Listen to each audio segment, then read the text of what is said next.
Each of us will know a primary story. A usual expression for this primary story is my story, my life, we might call this elsewhere. We will all know a childhood, both pro and con.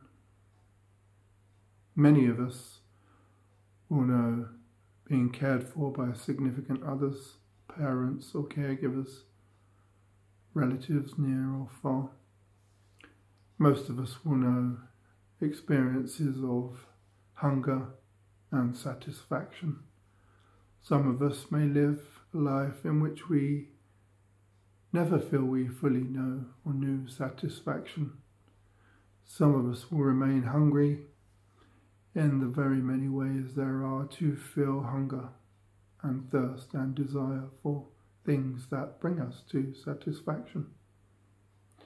We will all know schooling, we will all know important people, again pro and con, people that have a tremendously helpful, nurturing, encouraging impact on our lives, and people that will cause suffering in our lives, difficulty and trauma. And it's fairly safe to say, whether the individual is aware of it or not, to some extent, each of us will know all of these things, somewhere between the spectrum from misery to happiness. Most of us bounce between this linearity and our experiences of suffering, difficulty, struggle. Very real, very relative, based on conditioning, perception, and some of the absolute truths of life that we would rightfully expect.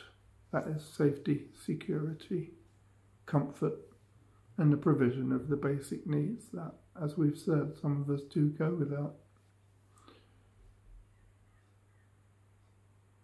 We will know esteem, we will know worthiness, we will all know unworthiness, we will all know missed expectations, we will all know the completion of plans for how life should or could be.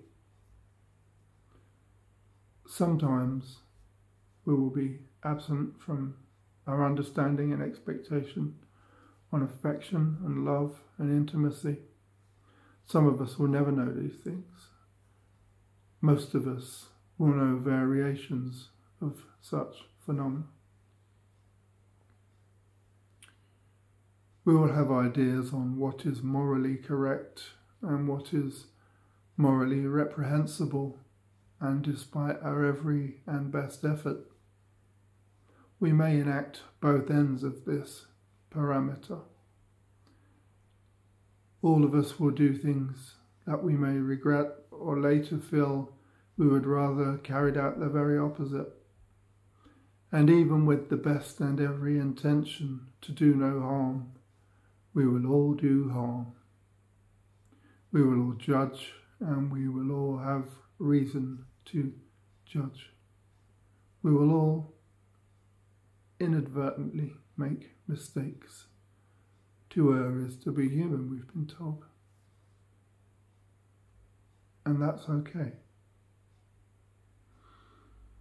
We will all look up to certain people that influence, or seem like, from our perception at least, that they've really got it all together, often not acknowledging that our idea, our perception of another person having it all together is our perception of what together is.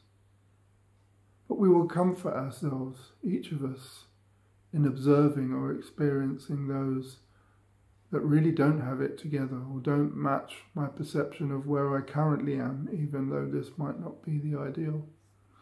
And in order to bolster ourselves and raise ourselves beyond our own insecurities and defences that manifest in the emotion of apparent fear, we will look down on people and feel satisfied that we're not as spiritually or emotionally poor as those fools there. And we will feel the bind and the shame of such a thought, though, as we all know, some will not. We all know consequences, so there are consequences to those that do not seem to or are perceived to know consequences. But there are cause and effect, action, reaction, activity and response. We are all here to work through the unfinished business, whether that is our interior world that we need to do some work on to be free of these complex experiences, attitudes and behaviours. And our stories will be littered with reasons to still be here, to work through the responses that we need to work through. The true meaning of karma is to still be here because there's still stuff to figure out. We will all have reason to ask for forgiveness, though some of us will never ask for forgiveness. We will all have reason to put back what we took and to move beyond waiting to have put back by others what was taken from us, because no one owes us anything, and neither has anyone ever let us down. We will all have expectations, unreasonable expectations. We will all be taught to have expectations from each other, and we will know as a result disappointment, resentment, deflation, sadness and depression. These are a circle of soldiers seated so as to work in community with each other. Between the misery and the ecstasy lay everything, the rainbows from white to black.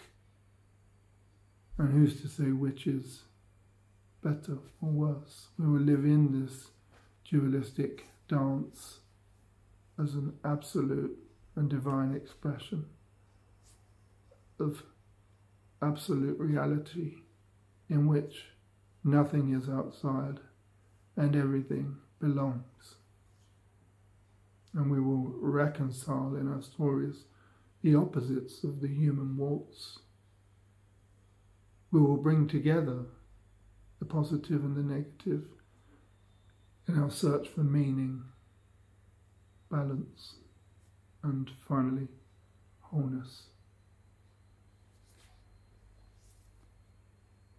And in this way, we will write a story. But I want to say, hold on to all of these things loosely. The only way out of the story is through the middle of the book of life, that you, we, I am. And here is the nub of it. Explore this I am, explore and uncover the very amness that is unchanged by the story. That is the observer of the book in which the story is written. Isn't that the case? That whilst we immerse ourselves in a story, we might take ourselves to be a character or characters, but we remain the observer of the words on the page of the book of life, watching as the tales and the feelings and the thoughts and the people, places and things evolve and devolve as we make our way through the rises and the falls of the narrative that I take myself to be, and in so doing miss the being that I am. Hold the story lightly.